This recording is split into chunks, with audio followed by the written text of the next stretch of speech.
ত্রয়োদশ জাতীয় সংসদ নির্বাচন শেষে এখন আলোচনায় বাংলাদেশ জামায়াতে ইসলামী নেতৃত্বাধীন ১১ দলীয় নির্বাচনী জোটের ভবিষ্যৎ ভূমিকা।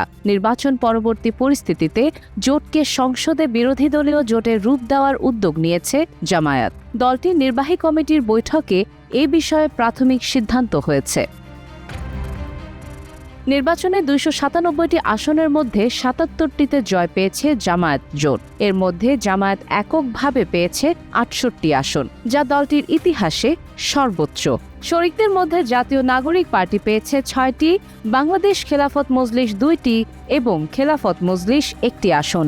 জোট সঙ্গীরা ইঙ্গিত দিয়েছে ১১ দলীয় ঐক্য জোট হিসেবে সংসদে কার্যক্রম চালাবে। এ লক্ষ্যে সমন্বয় কমিটির বৈঠকও ডাকা হয়েছে। এনসিপি জানিয়েছে তারা জোট অব্যাহত রাখার পক্ষেই রয়েছে, তবে দলীয় ফোরামে আলোচনা শেষে চূড়ান্ত সিদ্ধান্ত জানানো হবে।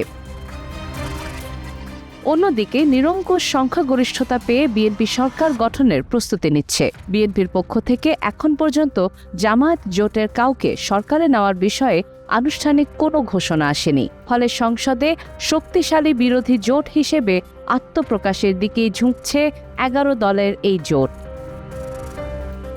সাদিয়া ইসলাম, টাইমস টুডে।